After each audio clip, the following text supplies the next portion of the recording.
vai exibir para você a entrevista com Silas Câmara. Silas Câmara é deputado, é presidente da Comissão de Comunicação da Câmara dos Deputados, é também um dos líderes da Frente Evangélica. Ele fala aí sobre o governo Lula, essa dificuldade do governo Lula em relação a buscar, né, os evangélicos. Ele fala de um tema que dominou a semana, né, que foi essa disputa aí entre o Musk, né, e o ministro, né, do Supremo, o Alexandre de Moraes. Então ele também comenta sobre esse caso, como o Congresso vai tratar isso, porque o Congresso, o Arthur Lira, que a gente acabou de falar agora, montou um grupo de trabalho, né, para discutir esse projeto de lei, que é esse projeto que regulamenta as redes sociais.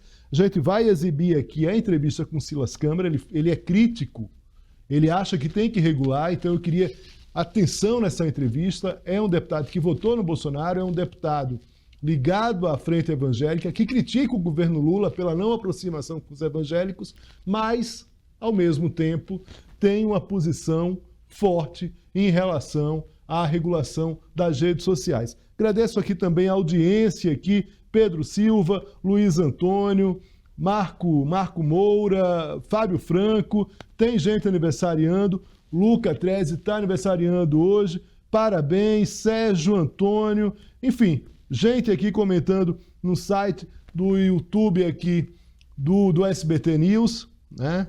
E agora sim, chamo a entrevista com o Silas Câmara. Vamos lá? Deputado, muito obrigado aqui pela presença no Poder Expresso do SBT News. Eu que agradeço a oportunidade de poder conversar com você, com o seu público, sobre o Brasil.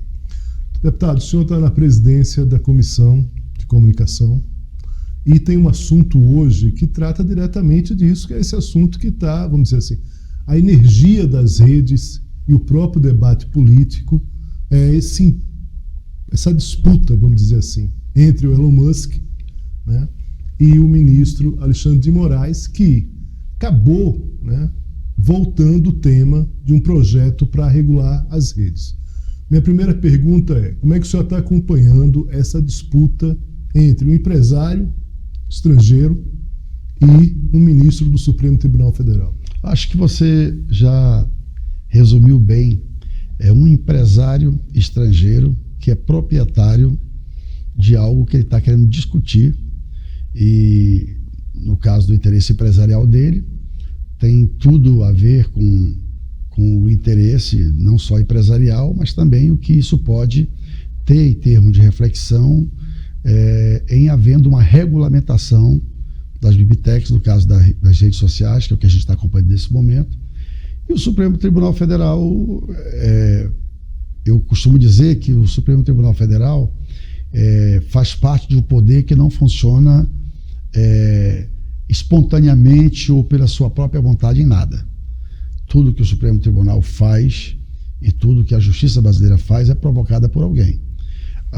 Nós mesmo do Poder Legislativo temos um pouco de culpa, e eu não sei se a palavra é realmente culpa, do momento complicado que vive a justiça do Brasil, porque a demanda das oposições, seja a atual oposição como direita, ou seja, da oposição muito recentemente da esquerda, sempre que o Poder Legislativo votou alguma coisa que interferiu da forma como pensa ou a esquerda ou a direita, o refúgio foi o Supremo Tribunal Federal.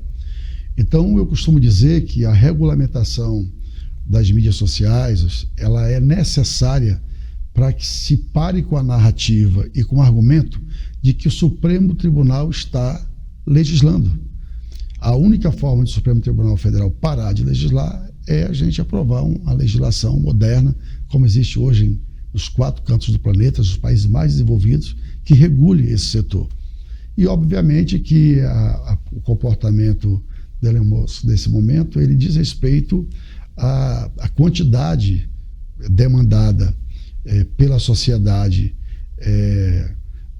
de questões que estão relacionadas com a mídia social e que envolve diretamente ele, e que de fato deve incomodá-lo muito, porque no Brasil, como não tem regra, como não tem lei, quem faz é o Supremo Tribunal Federal. esse debate que se aprofunda e por parte da oposição ao governo Lula acaba sendo direcionado, os próprios deputados mais ligados à ala bolsonarista, de liberdade, de que tem que não ter regras. Como é que o senhor se posiciona em relação a esse debate? Eu sou a favor que tenha regra. Eu acho que tudo que é acertado, é pactuado, fica mais fácil de você saber o limite. Eu não acredito em liberdade limitada, sabe? Aliás, a própria Constituição diz muito claro que a sua começa onde a minha termina ou a minha começa onde a sua termina. E eu tenho uma impressão que as mídias sociais elas estão sendo levadas para uma temperatura muito perigosa, aonde as questões de saúde pública hoje, por exemplo, a gente não sabe mais o que é certo, o que é errado. As próprias crianças que hoje podem ter acesso à tecnologia estão sendo limitadas. Está aí uma prova séria de que tem que haver alguma regulamentação.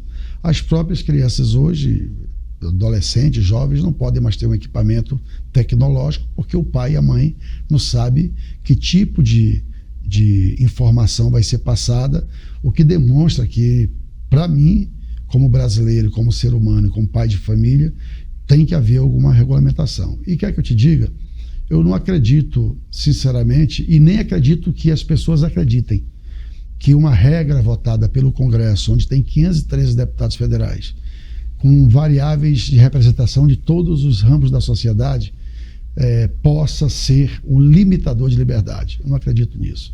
E, obviamente, que existem pessoas mais, vamos dizer assim, maquiavélicas no aspecto de colocar aspectos da liberdade e provocar uma manipulação de uma massa que termina levando para esse entendimento que isso vai tirar a liberdade de tal segmento, de tal segmento.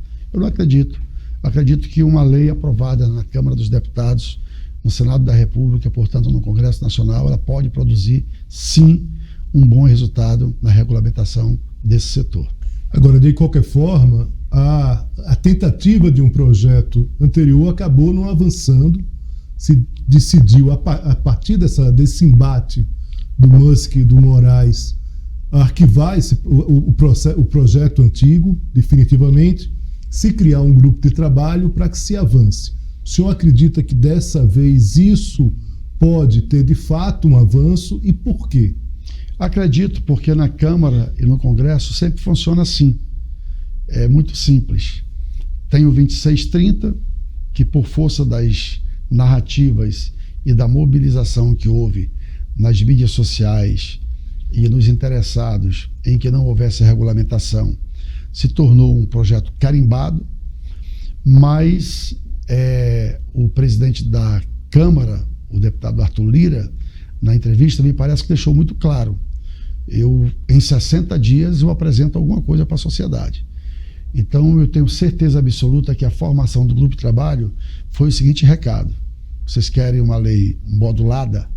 Façam isso no grupo de trabalho e me apresentem para pensar no 2630 e eu aprová-lo. Se vocês não tiverem alternativa para o 2630, é sinal que o 2630 tem que ser votado. E na casa isso funciona muito claramente dessa forma, ou seja, ou se faz ou se faz. Estou dando alternativa para vocês aí, de uma forma bem equilibrada no grupo de trabalho, ter quem critica o 2630 modulando ele, que a verdade é que ele está morto no seu conteúdo, mas no processo legislativo ele será aproveitado a partir de que o relatório do grupo de trabalho será pensado a 2630 e se tornará, na minha imaginação, o voto do relator para que esse processo possa ter a facilidade de plenário. Você sabe que eu acredito que o erro da tramitação do 2630 foi atropelar as comissões permanentes. Se você observar o funcionamento da casa, tudo que tramita naturalmente nas comissões permanentes temáticas a seu próprio tempo, em seu próprio tema, pode observar, chega no plenário redondo.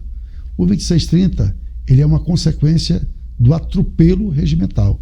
Pegou-se o processo, votou uma urgência, trouxe direto para o plenário, deu no que deu. Deputado, como o senhor falou, esse grupo de trabalho vai ter um prazo agora para criar ali as regras, aproveitando, vamos dizer assim, um esqueleto a partir, né, do 2630. Sim.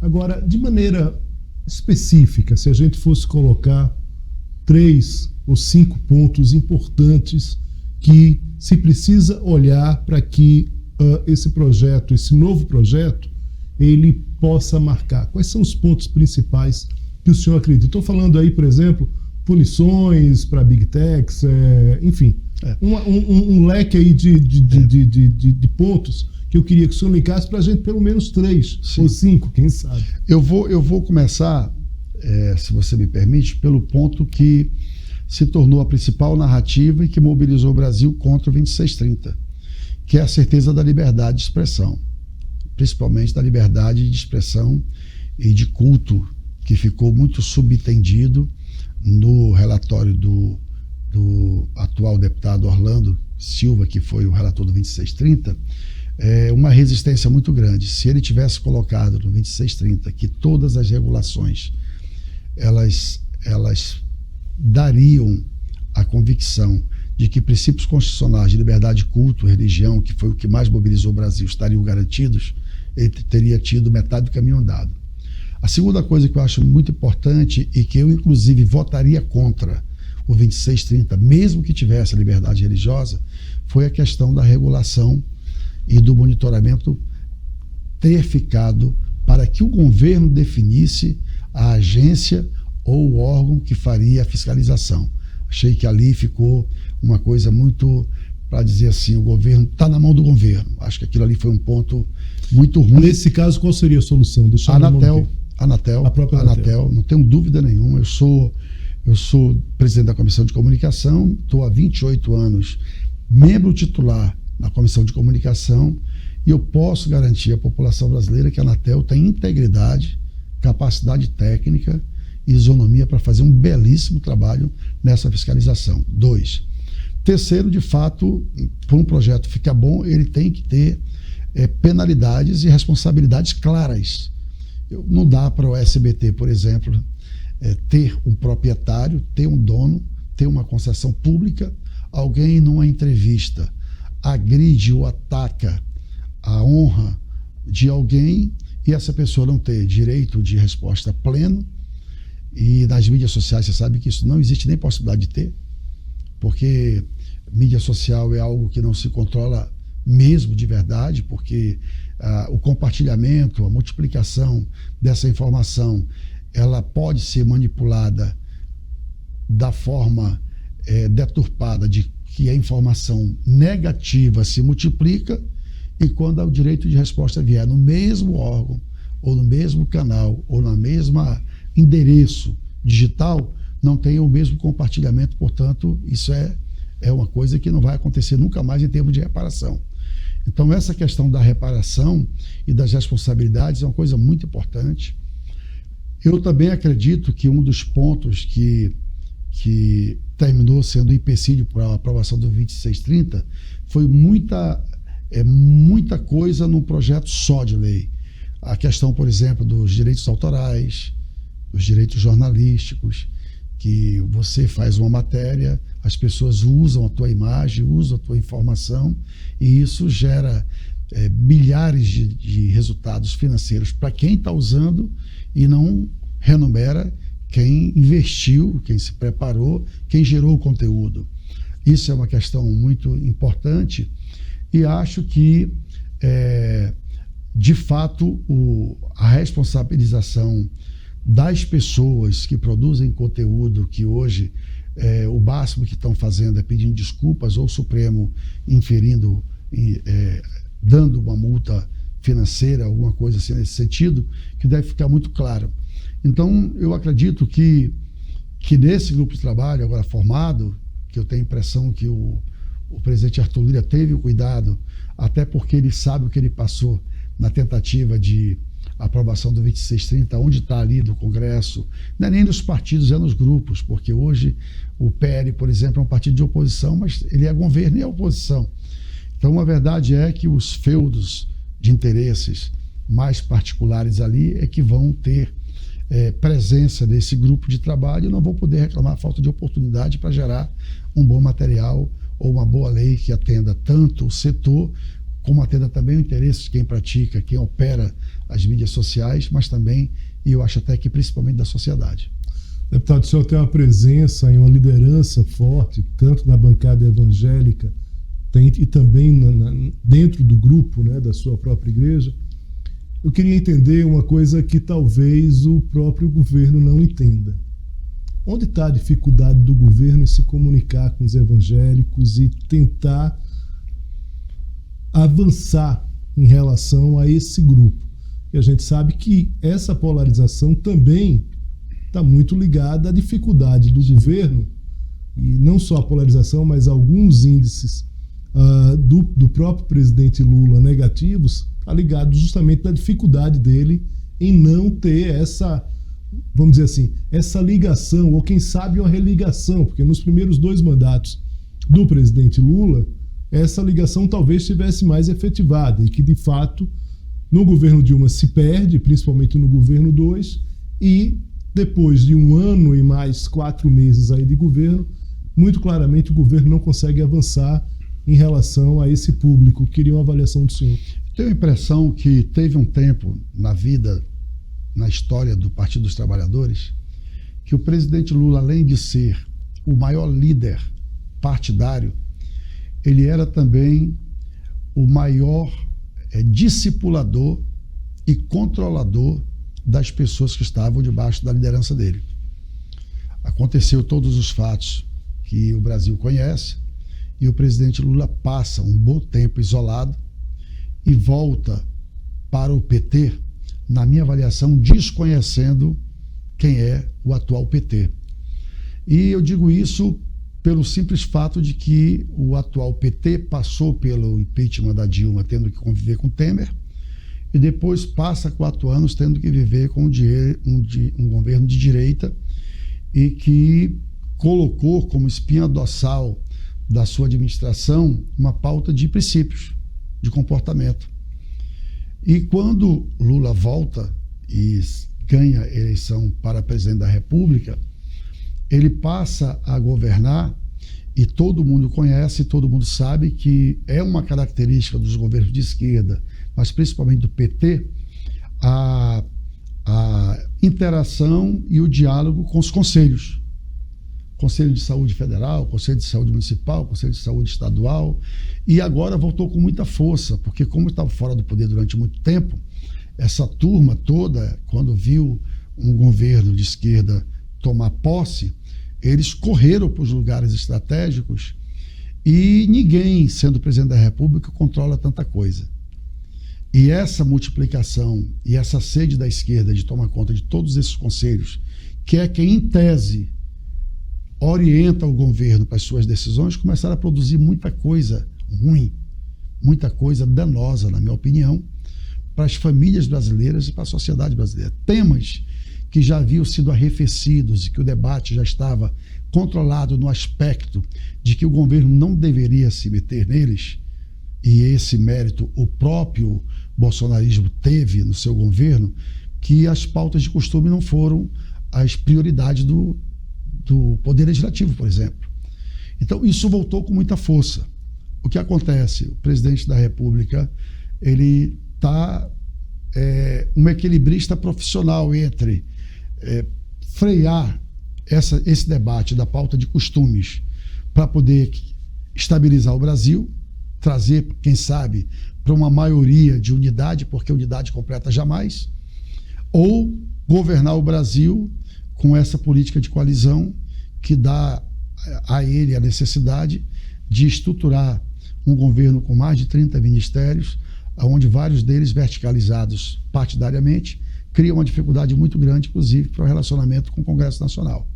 Dito isso, eu posso dizer a você que no nosso segmento evangélico, por que não dizer também conservador, o debate está em por que o presidente Lula não governa o Brasil de verdade, procurando manter ou construir esse sentimento de unidade da maioria, e larga de mão a pauta que não une ninguém, não une o Brasil, não une ninguém. Um outro detalhe importante é o Brasil atual. O Brasil de hoje não é o Brasil do Lula de 2018. Naquele tempo nós éramos os evangélicos, quem sabe 20%, 23%. Hoje nós somos 80 milhões de evangélicos. E isso coloca na mão do presidente uma necessidade de ele modular aquilo que ele fala, porque ele pensa, e aquilo que, como presidente, ele deve falar para a nação. Se o presidente não aprender a modular isso, ele vai ter um problema muito sério, porque a cada 10 entrevistas dele, ele vai falar alguma coisa que vai mexer, vai incomodar esse segmento, sem necessidade nenhuma, na minha opinião, e vai ser muito ruim para ele. Outra coisa é presidente do Brasil começar a tratar pensamentos e opiniões particulares do segmento evangélico como do segmento evangélico. Toda vez que ele avança sobre alguém que é do segmento evangélico, que embora não seja a representação plena dos evangélicos, mas com direito de liberdade, poder tecer um comentário e ele puxa aquilo para ele e ele generaliza aquilo, como é o caso do ministro Gilmar Mendes, que disse que existe uma mobilização de milícia evangélica sem excetuar a maioria absoluta, que são pessoas do bem, enfim, etc. Tudo isso vai gerando esse desconforto. Eu até te digo que eu acho que o governo do presidente Lula ele é um bom governo para a classe C, D e E, em várias áreas das políticas públicas que chegam no nosso povo muito facilmente. O problema é a comunicação e como o governo se comporta e, como eu disse ainda há pouco, a falta de controle que 2 anos de ausência de liderança, eu acho que foi 2 anos mais ou menos que o Lula passou preso, terminou tirando dele esse direito de esses discípulos da esquerda, que eram mais ligados a ele, ter muita liberdade de pensamento, e agora controlar tudo isso é complicado porque esse pessoal não está entendendo a diferença entre governar o Brasil e fazer o debate político ideológico. Deputado, queria agradecer muito aqui a presença no SBT, no Poder Expresso. Agradeço. Eu que agradeço o SBT, parabenizar vocês pelo belo trabalho que fazem, comunicando o Brasil, uma empresa de comunicação séria, que tem o respeito da família brasileira, e que Deus abençoe a nossa nação. Pessoal, com isso a gente termina aqui mais um Poder Expresso. Agradeço muito a paciência, a audiência e até a próxima.